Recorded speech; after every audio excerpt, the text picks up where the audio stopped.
This Liberty Sports Update is brought to you by Beacon Credit Union. Florida coming back in here Thursday night, big game.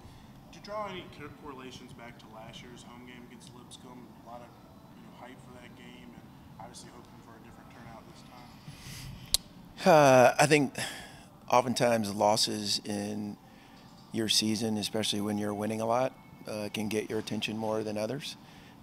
Obviously, it's easy for us to see as fans, coaches, players, hey, this is a big game because we're at the top of the standings, but it's one game. And I'll remind you, the last two Atlantic Coast or Atlantic Sun Conference champions advanced. The teams that advanced to the NCAA tournament were both road teams in the conference tournament final. So it ensures nothing, win or lose, yet obviously it's important for seeding and the potential of winning the regular season championship. Did that answer your question? Yes.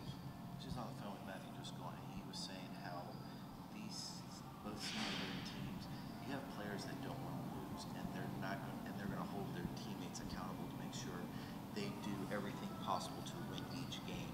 Is that what has separated these two teams this year? Is that both senior-laden, veteran-laden teams have the pieces in place that they want to make sure both teams are peaking at this time of year? Well, I think having an experienced group or quote-unquote being old is really important to your cause in college basketball. I think it has more to do with that than just seniors. There's other teams that have some similar experience that aren't enjoying this same success, yet both of these teams have really good players. And North Florida's system is hard. Like their propensity to shoot accurately from behind the arc, it's hard to play against. And they have some really good players. So I think for us, our guys have built a belief in our system, and they represent themselves in a way that I think warrants a chance to have a successful program. And obviously we want to continue on that trajectory, but nothing's insured, and we got to finish the season strong, and it starts on Thursday. In that game down there, the second half, the first 5 minutes in the second half were all in the paint. You know they're going to shoot a bunch of threes. They're going to hit some of those. Is that a bigger point of emphasis or area of concern going into this one? Saying we know what they do beyond the arc, but we can't allow that to happen to us again in the paint. They did things that, for whatever reason, weren't characteristic of, I think, the way we defend. Yet they had a lot to do with that, and we'll have to be better defensively than we were the last time we played them for sure. But that was, I don't know the date, but almost a month ago. And hopefully we're better, and I'm sure they'll be better, but we get a chance to protect our home floor. And but certainly we don't want to give up layups. I have a feeling I know how you're going to answer this question. Well, if you guys know me so well, like, do we even need to do these? Yes, okay. We do, because it has to be from you.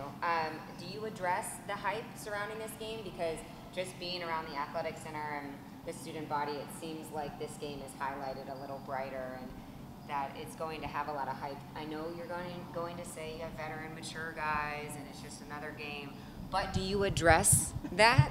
Or are you just going to repeat what I just said? I'm going to repeat what you said. You know, the fact that there is hype around it is a good thing. Like, it means we're doing something right and that warrants some attention. Yet, again, in the big scheme of things, and you guys, your job is to report on what's next. Ours is to coach or play what's next. But in the big scheme of things, I just want to get better.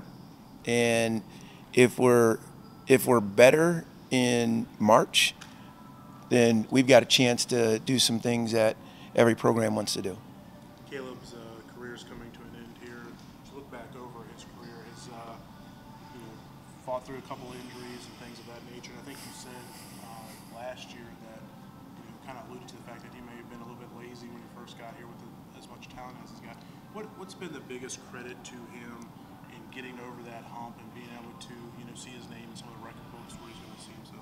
Yeah, I think Caleb's ability to persevere, I think his growth and maturity on and off the floor, his whole person development it should serve as a model for what we want to occur in our program. Not every young man comes in at the same level of preparedness.